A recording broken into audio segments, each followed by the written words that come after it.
mindsetters. Welcome to Mindset Learn Extra, where you learn more, learn extra. You're tuned in this hour with myself, Tebogo Precious, and the lovely Miss Tanya. How are you doing? I'm fine and you, Tebogo. I'm fantastic. Now, we'll be handling business studies today. Would you kindly let us know what topic we'll be dealing with?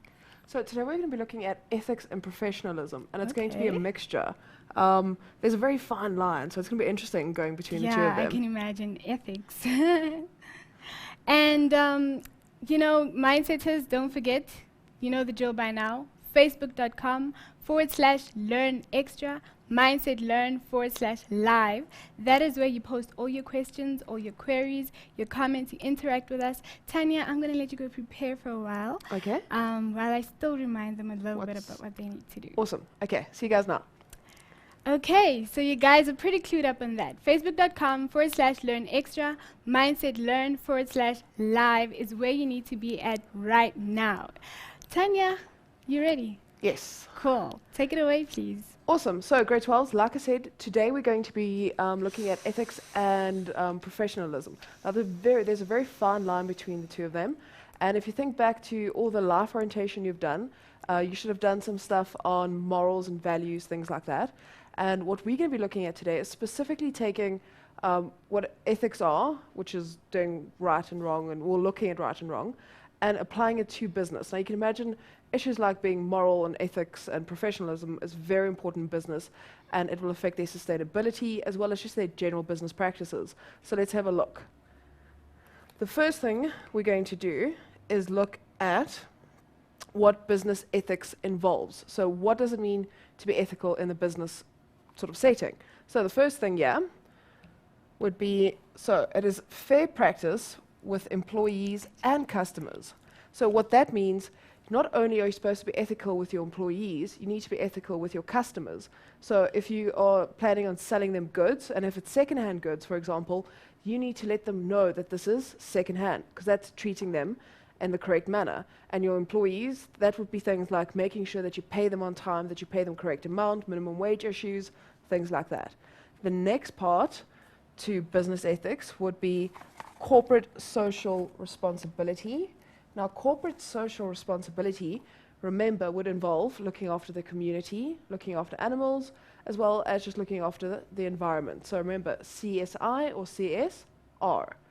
The next part to this, issues regarding the rights and duties of a company and its shareholders. So remember, shareholders, we've looked at companies, things like that. So what is the business's responsibility or ethical behavior towards people who literally have a stake in the business? Another part would be issues concerning relations between different companies. So you could, for example, be two different companies selling the same product, let's say cell phone companies. So what are your ethics when you look at a company that is selling the same product? In other words, competition, for example. So are you going to, so an unethical thing, for example, would be to get somebody to get information from their company. So sort of like corporate espionage, things like that. That would obviously be a good example of not being ethical between two companies. Another part would be leadership issues, example, corporate governance. And the last one I have here, political contributions made by business enterprises. And this statement basically is just trying to get the message across.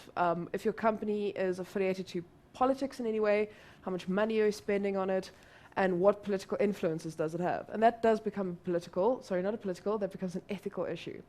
And what I want to bring in with all of this together, there's a very fine line, like I said, between ethics and professionalism. And we're going to go into a little bit more detail now. So let's go to the next slide.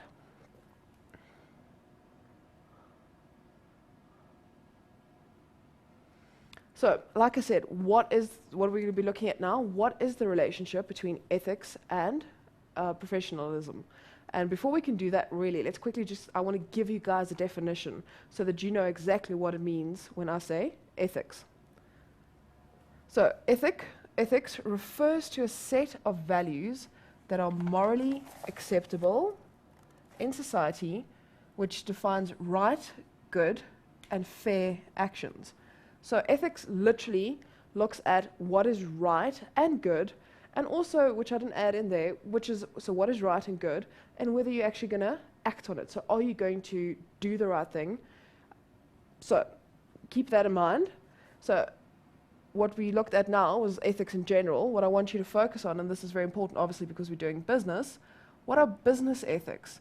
Now, business ethics refers to rules and principles which influence best business practice.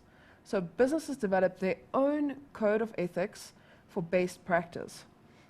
Now, a lot of the time, companies will have their own, and a lot of you this should ring a bell, would be a code of conduct. Now, a code of conduct and code of ethics will go together. Now, this would be important because, as we'll look at it a little bit later, you'll also see different professions have their own code of ethics. So doctors, for example, will have rules that they live by over and above the rules of the country, for example. Teachers have their own rules and regulations that they have to abide by ethically over and above laws. Now, the last part when we look at ethics would be that ethical conduct is a prerequisite for being called a professional. Now, being ethical is a prerequisite for being professional. In other words, you cannot be professional if you're not ethic. So do you see how the link is starting to come together? So you cannot be professional if you're not ethical. And also you can't be ethical if you don't follow laws of the country, for example. So all of these come together. And I'd like to throw in, thinking about a third or fourth lesson we had on legislation. So if you own a company and there are labor laws, any law really, if you don't follow the law, you're not being professional. If you're not being professional, if you're not following the law, you're not ethical. If you're not ethical, you can't be professional. And this will all, obviously, in the end, influence your business. So that's that wraps up for now what is ethical. What we're going to be looking at now is professional. So professional is a set of standards of expected practices, example, treating people with respect within your company. It's also specific occupational practices have developed their own codes of professionalism. And like I said earlier, different professions have different codes of conduct, different ways of being professional. Now, these things are important because different occupations will obviously have different demands. So you can imagine the demand of being a doctor compared to being a teacher, for example. There are different ethical issues being pushed on you constantly. And if you're a teacher, whether you're a teacher or a doctor, you're working within an environment, be it formal business or something like that. Now, your behavior will, in the long run, affect the business you're working for. Now, let's carry on.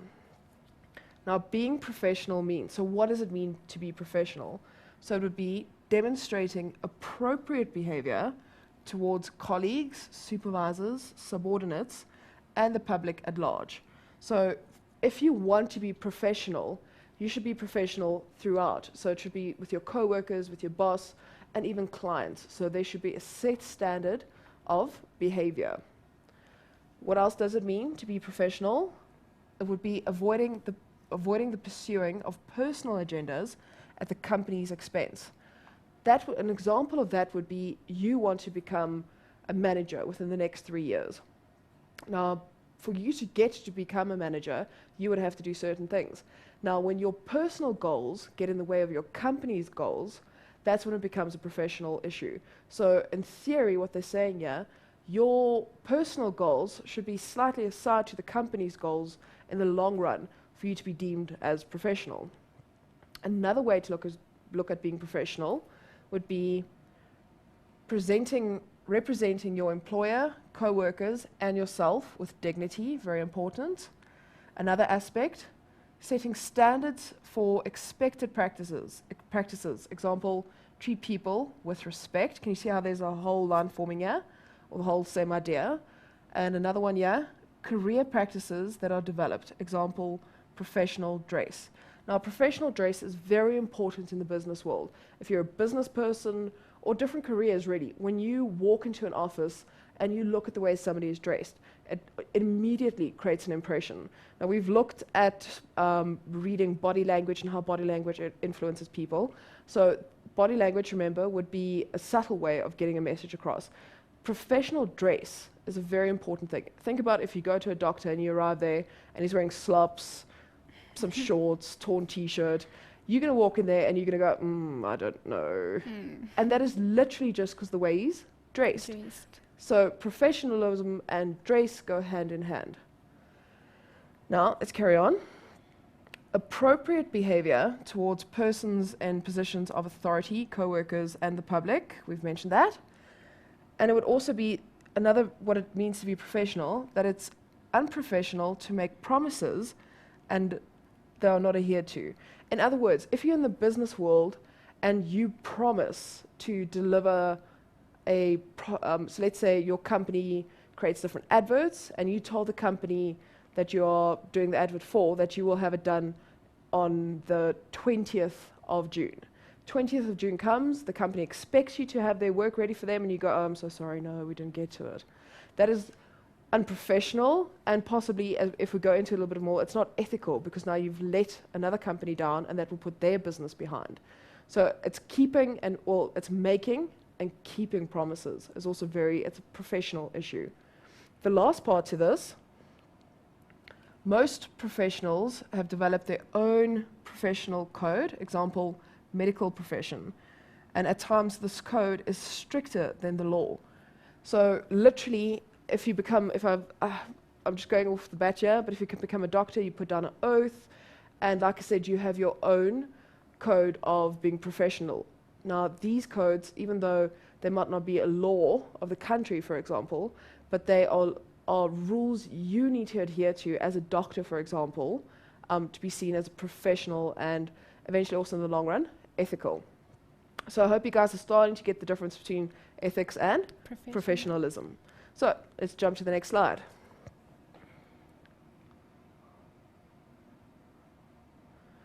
So, as I said before, remember there's a relationship between ethics and professionalism. This slide, I'm quickly going to sort of just touch on the King's Code again. Remember, we did King's Code right in the beginning of the year when we looked at issues of planet, people, and animals. So that was that part. Remember, that also goes with looking at the JC, for example. You need to follow codes of best practice, things like that, and all of those things tie into the King's Code. So let's have a look. So the Code of Best Practices for Corporate Governance, the King's Code. Now you get King's Code 1, 2, and there's even a King's Code 3 now. So it depends on your teacher, which one they want to share with you. But really, at the end of the day, it doesn't matter which version you have, as long as you have the core idea of what the King's Code is about.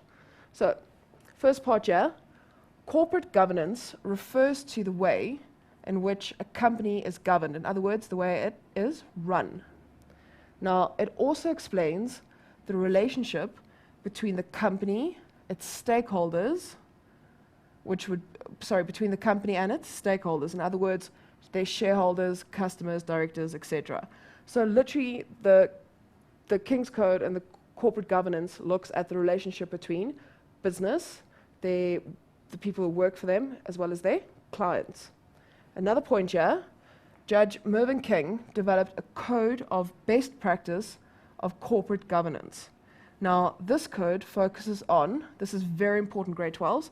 If you don't have this, make sure you've got this somewhere. So this code focuses on, firstly, transparency, secondly, responsibility, third, accountability, fourth, fairness, fifth, sustainable development, leadership is 6, and lastly, values. So there are 7. There are 7 parts to good governance that companies should follow.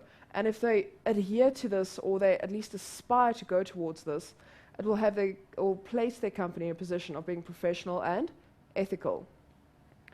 Now, these issues, which I've just discussed here, these issues reflect professionalism within the business. Now, business enterprises should act as responsible corporate citizens. In other words, businesses essentially must act as ethical and professional beings.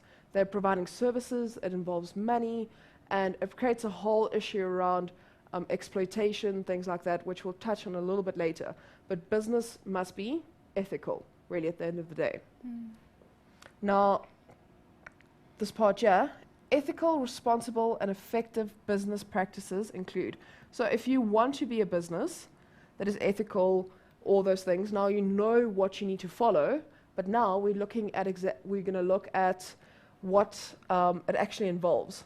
So the first part, or the first thing it involves, is not starting a venture at the expense of someone else.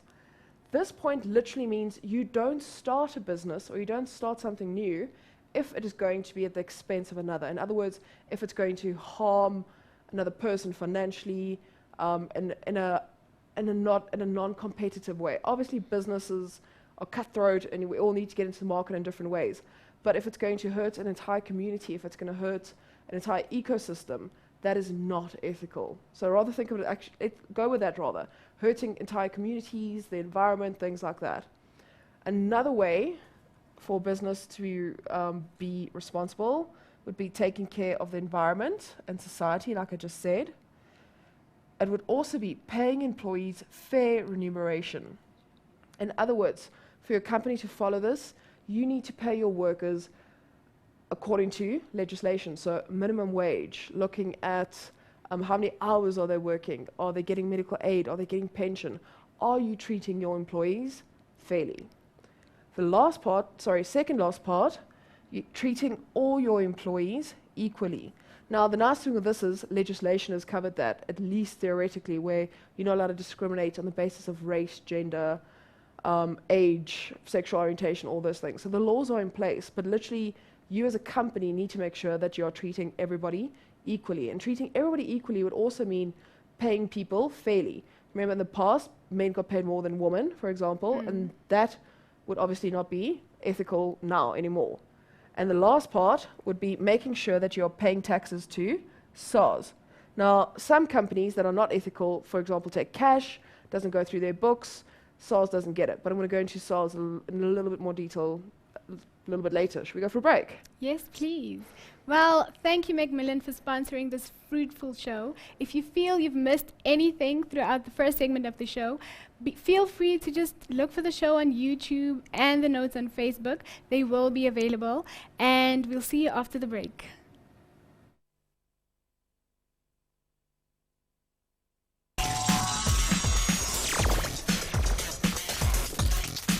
Welcome back, Mindsetters. All eyes and ears glued to channel 319. Pay special attention to the lesson, and I promise you it's going to be rewarding. Do not forget to post all your questions, all your queries, and your comments about the show on facebook.com/learnextra or on mindsetlearn/live. Are you ready? Yes. You may have to. Okay, now remember, before we went to the break, we quickly had a little bit of a revision on the King's Code. And I just want to tell you guys again, don't stress whether you've got the first, second, or third edition of it. It all really comes down to you making sure that you know what those 7 parts are, as well as just remembering it's about social responsibility. It's linked to companies being listed. There's a whole lot to it. So if you don't have these notes, please go on the website, get them, get these notes, previous ones I've done on the King's Code, and just make sure that you know what it's about, especially for your prelims and your finals. Now, what I want to look at this section is looking at what are unfair business practices. And there's about 4 of them, and we're going to go into quite a bit of detail. So let's look at the first one. So issues perceived as being unethical and unprofessional in business. I'm going to change color. Let's make it a bit more interesting. So the first issue is tax evasion. Now, this point, before I get into tax evasion, I just want to explain to you the difference between tax evasion and tax evasion and tax avoidance. Big thing. Let me actually write this down for you so that you can remember this, because this actually does get asked. So what's the difference? For example, let me just go to the bottom of the page. So tax avoidance is actually legal. So tax avoidance, it is legal, and it can be done through things like donations throughout the year, and other ways of reducing your expenses or your tax. Now, I want to explain this. Yeah, let's explain this in detail. Now, we've just done accounting, right? So we know companies donate money, things like that. When you donate money and other activities, it becomes tax deductible, for example. And not just donations, but so think about all the things companies can do to literally and legally save money on paying tax. So tax avoidance is legal. Okay, you're allowed to do this. When you donate money, at the long run, you're going to pay less tax, things like that, so you're saving money for the business. Where on the other hand, tax evasion, it's illegal. They will lock you up. You get prosecuted for that. Exactly. So remember, tax avoidance, it's legal. It's companies do it to save themselves money. Let's quickly jump back up to tax evasion. So tax evasion looks at purposefully not paying money towards the government. And remember, why does the government need money? To build roads, schools, to improve the infrastructure of the country as a whole. So this is very important. So that's what the first point about. The government needs revenue from taxation to provide essential services like housing, education, and medical services. So all personal income tax, business tax, all of those things go towards, remember the national budget that was released earlier this year? They take all of the money received, and that money gets broken down and given out to improve South Africa as a whole. If you don't pay tax, you're not helping, literally. So that's very important. Now with tax evasion, corporate tax and personal tax, like I said, are the main sources of income for the government. Now, maybe businesses and individuals do not declare all their income to SARS. Many companies don't. Now, what does this mean? Now, this is not only unethical, but it is also illegal. Now, this is a crime and punishable by law. So, people need to pay tax. Individuals, businesses need to pay tax. Like I said, money goes towards improving the country. So, tax evasion, illegal, punishable by law, they will lock you up. Tax avoidance, legal ways of paying less tax. And obviously, if it's legal, they're not going to lock you up. Now, what are solutions to the problem of tax evasion? Let's look at the first solution, or first improvement. Now, professional behavior in this regard would obviously be to pay your tax when it's due. Whatever, you will get the information from SARS, how much you need to pay, and you pay it. The problem with tax evasion, remember, would be people receive cash, they don't put it through their books, and this money will obviously then not be taxed, for example. So you need to put all your money through your books to make sure that you are accountable for all of it. Another way to improve this, government can work towards reducing taxes so as to encourage more businesses and individuals to pay their taxes. Literally, grade 12s, if every South African pays the tax they're supposed to be paying, we would all be paying less tax, literally.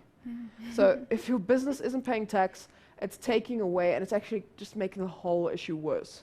So that's one thing you can do, make sure that you pay it. And government can also educate all on the concerns and the importance of paying taxes. And lastly, they should also utilize taxes for the correct purposes so that people would see how the money is used and would, therefore, want to contribute. So, first issue with business practice or unethical or unprofessional business practice would be tax evasion. Now for grade 12, you need to know what the problem is, tax evasion, and you also need to be able to give solutions. And just one of the solutions to remember, educate people, okay? And not just educate, just do the right thing. Another issue we have is, I should see which one I've got here, sexual harassment in the workplace. Now sexual harassment is most definitely unethical and unprofessional. And now, before we go into how we can fix this, let's just look at what sexual harassment is. Now, we look at sexual harassment in this section, but sexual harassment is actually quite a big thing in the business, in grade 12 business, and that it also becomes part of legislation. And just make sure that when you sitting at home right now can draw the link between legislation and a lot of these ethical issues we're looking at now. So what is sexual harassment, grade 12s? Sexual harassment involves the unwelcome or unwanted attention of a sexual nature from someone at work that causes discomfort, humiliation, offense, distress, and interferes with their job. And I just want to do the second point with you here. It is immoral, wrong, and unethical to abuse your position to take advantage of another person. So sexual harassment in the business world could be male to female, female to male. Really, it could be in any form. And sexual harassment, literally, grade 12, comes down to unwanted sexual attention from another person. And you think about this, when you're having a bad day or you're feeling uncomfortable or you feel like a teacher was picking on you, you spend the rest of the day just not feeling, you just don't feel cool. Now imagine your boss is like just being creepy. You're not going to be able to work very well, right? And not just the fact that you're not going to be working very well, it is violating your basic human right to safety. Okay, so let's carry on. So what does sexual harassment include? It includes unwelcome sexual advances, gestures, remarks of a sexual nature, touching a person in an inappropriate sexual manner, and this is an important name that has popped up in the past in papers, guys. It's called quid pro quo sexual harassment. Now, quid pro quo sexual harassment, Latin, it's a Latin thing, and it literally means something for something. Now, this type of sexual harassment would be when a person in a senior position approaches a junior or a subordinate and says, if you do certain sexual favors for me, I will give you a promotion or I will give you a raise. And that's where the quid pro quo comes from, something for something. So it's important to remember that term. And another thing, what it also includes, pressure for sexual favors, to clinch sales deals, etc. Now that we know what sexual harassment is and what it involves, obviously we need to look at ways to fix this issue. So the first solution to this would be employers should be proactive and prevent the problem rather than having to address it after the damage has been done. In other words, as a company, you need to make employees very aware that what is sexual harassment, that it's illegal, and that there would probably be policies dealing with people who literally break the law here. So a business has the responsibility to make employees aware of this issue. Another way of doing this, they should have a clear policy regarding sexual harassment, so literally a policy stating what the company's position is on it. And like I said, they need to educate employees. And lastly, work in a positive corporate culture in which the rights and dignity of all staff members are respected. So what they're saying with this last point here is that you should create a business with a culture of respect. And with respect, obviously, things like professionalism will go with it. Now, there's a third issue, or there's actually four of these. So let's have a look at the third one. So that was sexual harassment. The next one, we're looking at pricing of goods in rural areas. Now, the problem, so I'm going to just chat you through the issue of pricing, and then we'll go through the solutions on the board together. Okay. So now, the pricing of goods in rural areas, what happens often is, if you think about a rural area, it's a small community, there's probably one shop, and everybody is literally forced to go to that one shop. Now, what happens is that little shop owner probably goes to buy his goods from a wholesaler, so it's already a little bit more expensive to start with. Now, because this person is the only shopkeeper in, let's say, 20 kilometers, people are all going to end up going to him or her.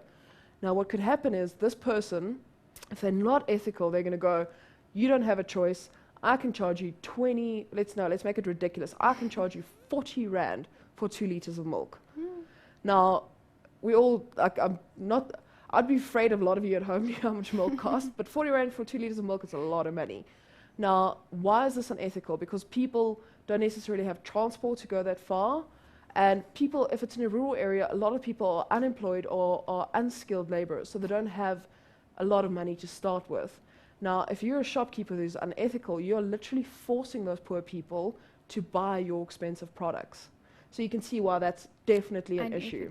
Yes. Now, what are the solutions to this problem?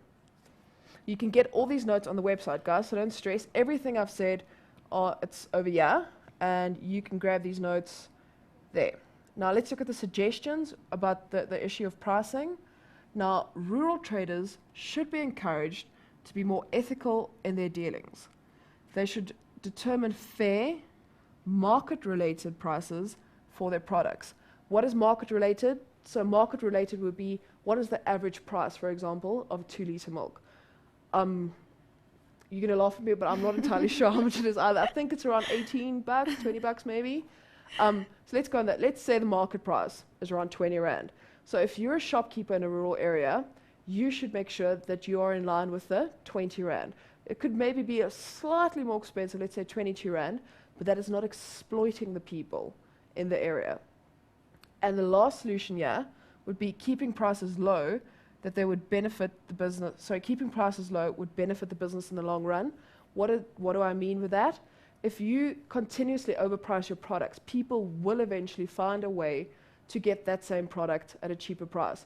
So that might mean going once a month really, really far, spending a bit of money on transport, but then instead of buying milk from you, I'll go to a big shop, buy a lot of milk and keep that with me, like a long life milk kind of thing. So your business in the long run will actually lose. I quickly want to look at the last point here. The last issue that's seen as unethical and unprofessional would be unfair advertising. Now, I love advertising. It's a lot of fun. It's very interesting. But advertising can also be unethical in that you can have people creating adverts that are unrealistic. Perhaps the product doesn't meet up with the actual product.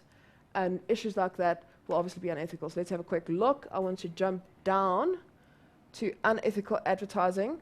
Would include giving goods deceptive names. So like Wonder Skinny. Now, if I read that, I think, oh, this product will immediately make me lose a whole lot of weight. That's not ethical. What are the chances, literally, grade 12s, of taking a tablet tonight and waking up 20 kilos lighter? It's impossible. So that's deceptive naming. Another issue would be using false or deceptive advertising, selling second-hand goods as new goods. Would also be criticizing competitors' goods. So saying, I own company A, my products are much better than company B's. That's not ethical. And let's do one last one, using small print in the advert to mislead the consumer. And small print, in other words, terms and conditions apply, and when you actually read the terms and conditions and you realize, oh my word, they actually said you might lose 20 Ks, but it's not guaranteed, kind of thing. I want to do the suggestions after the break, so I'm quickly going to give it over to you. Okay, it is now time for a quick break. I'm just quickly going to read one post from one of our Mindsetters. Rofua says, thanks to Mindset, I'm really enjoying business studies. Now guys, I'm anxiously waiting and I'm looking forward to checking out your posts on Facebook. If you're trying to post and you haven't yet posted and you're wondering what the address is, it's facebook.com/learnextra or mindsetlearn/live. We'll see you after the break.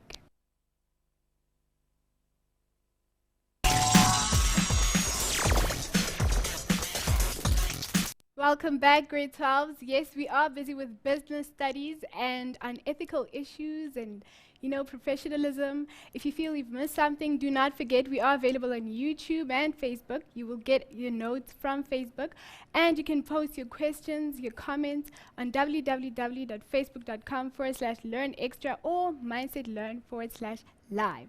Now I'm quickly going to hand it over to Tanya. I'm sorry, you can carry on with the lesson now. Okay, cool. Thank you so much. So, guys, before we went away, we started looking at different types of unethical practices, and we got up to looking at unethical advertising. And I'm not going to spend too much more time on the rest of this. So, unethical business advertising would be deceptive promotion, deceptive pricing, deceptive packaging.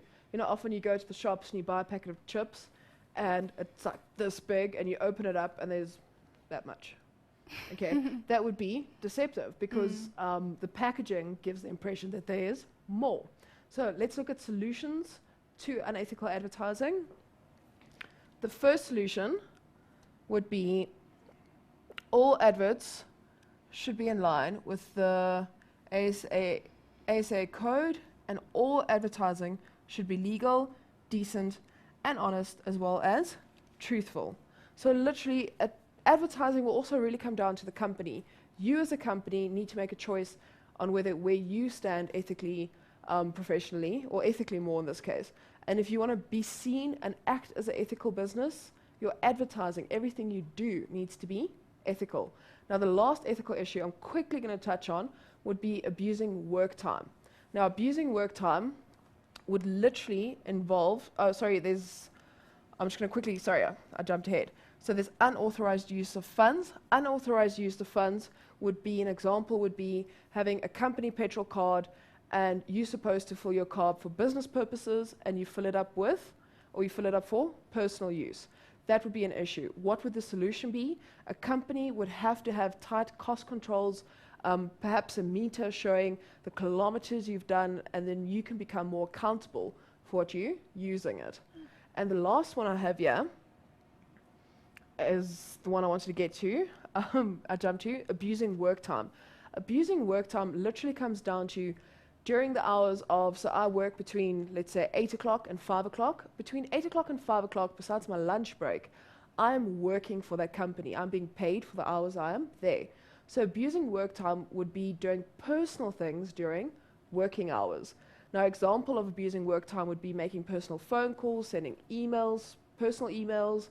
A big one, companies have stopped letting people go into Facebook because people would just spend hours on Facebook and not do their jobs.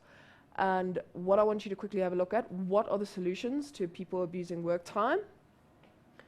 Solutions would be compile a workable business policy that prohibits the misuse of assets. In other words, give people guidelines about what is acceptable, what is not acceptable during working hours.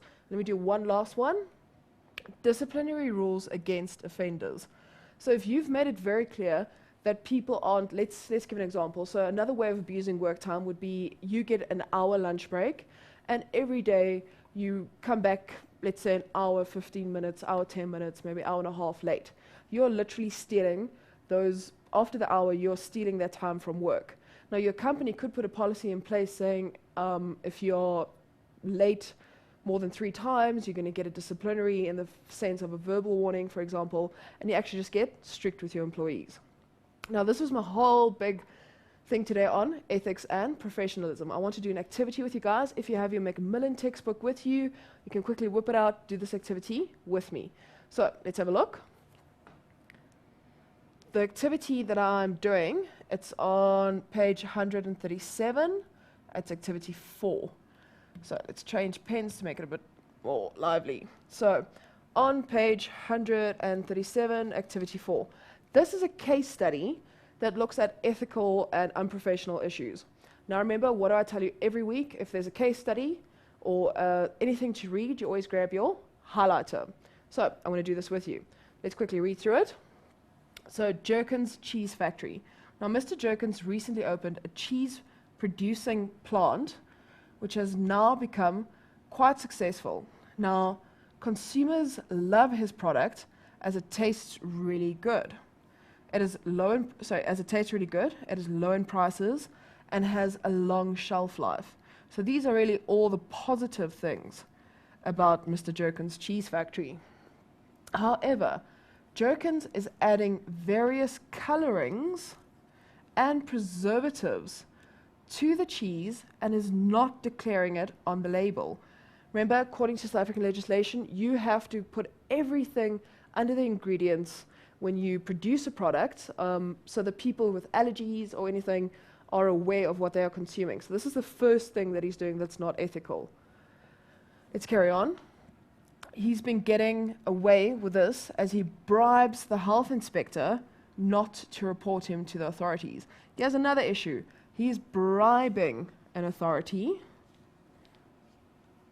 Now, he can keep his he can keep his prices low because his salesman, Benny, has a brother who works for the opposition, and he gives Benny inside information about various stores, what they order, their prices, and what they pay. So he has another ethical issue. He is literally getting information about competition. And then it would also cost him a lot of money to have the waste products from the factory taken away. So at night, he gets his driver to dump it on some vacant land near a small town. So he has another issue, guys. He's dumping on vacant land.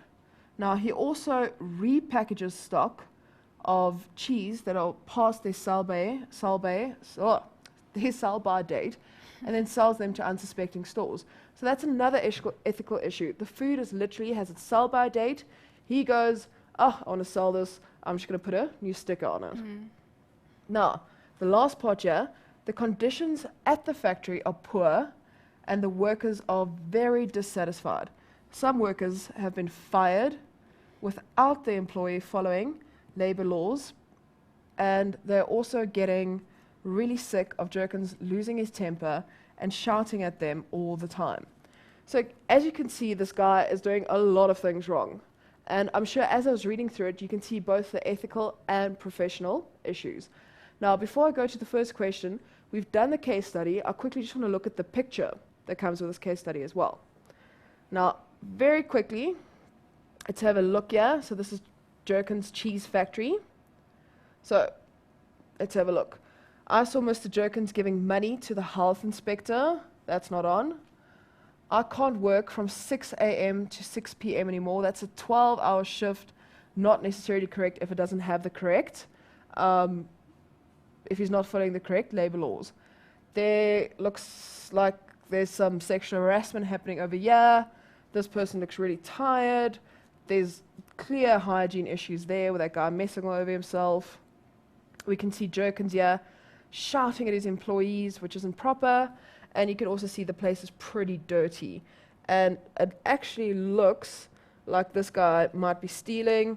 He has rubbish lying around. So literally, this cheese factory is a scary place in general. Let's have a look at the questions. So the first question looks at identify the unlawful, unprofessional, and unethical business practices in the picture and in the case study. So what I've done here is, as we went through the case study, we saw what we circled on the picture, what's happening there, but we also highlighted. So it's really easy to answer this question. So let's look at the first part, which is the unlawful practices. So for A, let's go. What are all the unlawful issues?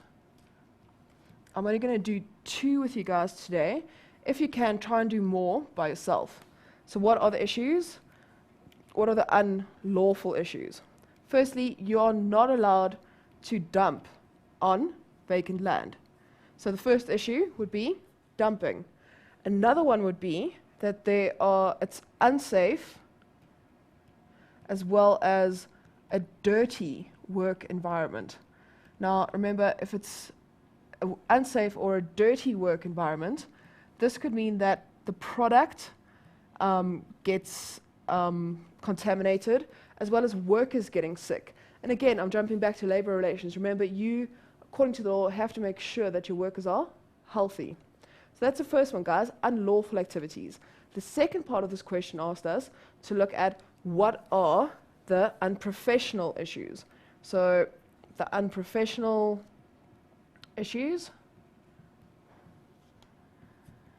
Now, while I'm quickly writing this, try and think back what would be unprofessional. The first thing that I got here, unprofessional, remember, would be, well, I suppose just not being professional. So the first thing I thought of was the fact that Jerkins is taking as well as giving bribes. That's completely unprofessional because that will influence the business and it's against the law. So let's write that first one down. So the first unprofessional thing would be offering as well as providing bribes. The next one I picked up was that he's also allowing Benny, remember the guy whose brother works there, he's allowing Benny to gather information on his behalf. And that is obviously also not professional. And the last one they asked us to look at is looking at what are the unethical issues. So let's quickly do unethical. So what was unethical? And again, while I'm writing this, try and think of that picture, think of the case study. What do you remember was unethical? And what I picked up with unethical was that, so Jerkins received this unethical information from Benny, for example. So the fact that he received the information and he's acting on it is completely unethical. Unethical would also be the fact that he's dumping goods. Literally, there were so many things wrong there, guys. So let's just write 2 of them down and we can carry on. So unethical would have been acting on private information. And I said, you can also, that's a whole lot happening there. Let me quickly fix that. So acting on the information, but it would also be shouting at your employees in front of other employees. So shouting at employees. Now, the reason why this is unethical, grade 12s, would be if you have an issue with me, if I'm doing something wrong, the professional thing would be call me into your office and tell me what I'm doing wrong. Again, I'm just going to use an example. Think about when somebody shouts at you in front of a whole crowd. It's not a very comfortable experience, and it's also not the right thing to do. So that's A. Let's quickly have a look at what B asked us. So B asked us, recommend solutions and improvements for Mr. Jerkins in line with good business practices. Now for B, it's actually quite easy. Before Mr. Jerkins can do anything, the first thing he needs to do, or the first thing he needs to implement, would literally be to follow South African laws, to follow labor legislation, laws on how to run factories, how clean things need to be, laws on not repackaging, stuff like that. So let's quickly answer B. So for B, what are the possible solutions? So like I said, the first important thing, he must follow all South African laws. And other suggestions that I threw in here as well would be he needs to make sure that he has a clean factory, and he should also make sure that he has proper waste management. Remember the proper waste management, he got the driver to simply dump the goods, which is, you can obviously all see what's wrong with that. So proper waste management. And let's quickly have a look at C. C is asking us, what do you think the salesman Benny should do about the ethical dilemma that he has regarding his brother? Now, for C, I'm not going to write this down, grade 12s. It's simply Benny should be spoken to you. He should be told why this is wrong, and he should be informed that he should stop doing what he's doing because he is providing competition with information. So that's literally the easy part with C. Benny should just be warned. Now let's have a look at D. What should Mr. Jerkins do about Benny? Now, theoretically, if Mr. Benny, Mr. Jerkins. Mr. Jerkins should warn, so in C we said that Benny should be warned. So Mr. Jerkins should warn Benny. Now, if Benny continues with this behavior where he's giving him information away, there should be what is called due process. Now, Benny should go through a disciplinary hearing, and at the end of it, because this theoretically becomes a legal issue, he can even be fired at the end because it's against the law. So that was a sort of a fun activity, looking at this really dodgy guy selling cheese and everything that he was doing wrong. Now remember, the big thing with business, we can look at what's going wrong, but we always need to find a solution. Now the next question I took was multiple choice questions from previous exam papers. And these questions, remember, multiple choice, grade 12s, I think a lot of people have a misunderstanding of multiple choice. It's sort of, I always joke and say it's multiple guess. Okay? Take the time. It's usually worth 2 marks. And at the end of the day, 2 marks could end up being a percentage. Yeah. So don't throw it away. So let's have a quick look at these questions. I'm going to change my color again. Let's make it orange.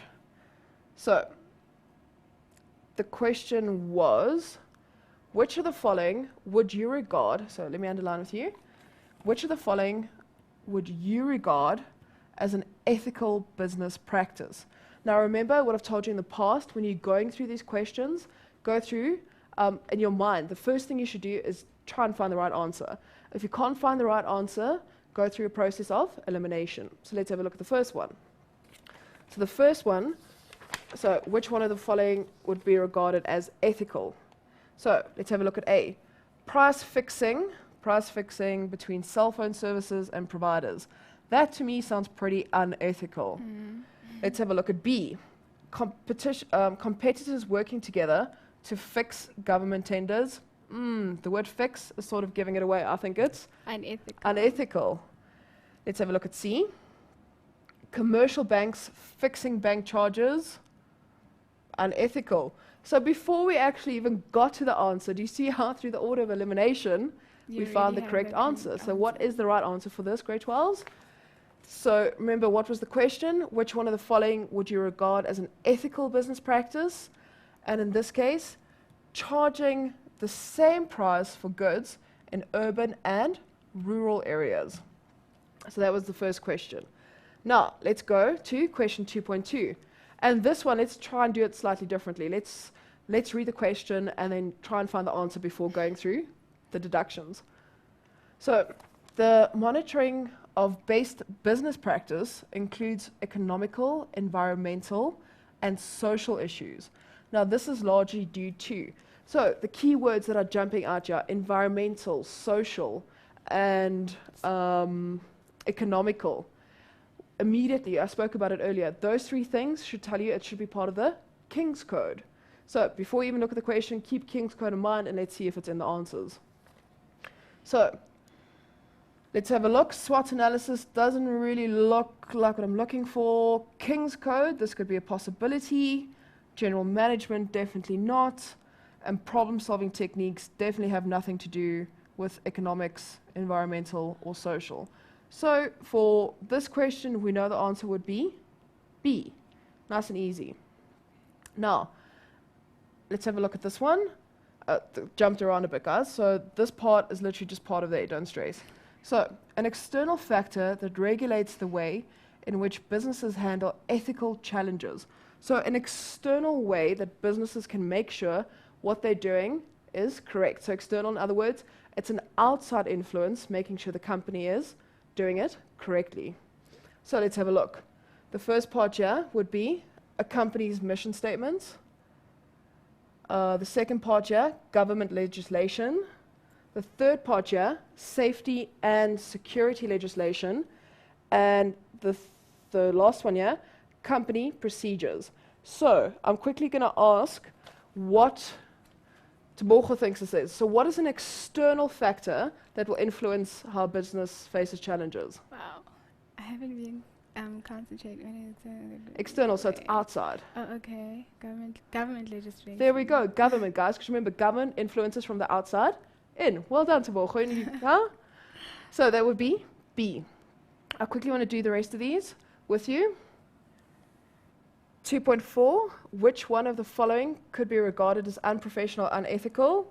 This would be, the answer would be B, guys. Selling second-hand goods for new goods. The last point there, you can check it out, guys. Thank you so much. I want to hand it over to Tebogo. Thank you so much for the wonderful show. We really appreciate it. Thank you to Macmillan. We really appreciate your sponsorship for proudly sponsoring Mindset Learn Extra. Guys, thank you for tuning in and inviting Team Mindset into your homes. And don't forget, guys, homework is not there to punish you. It's there to enhance your academic achievement, right? That's so true.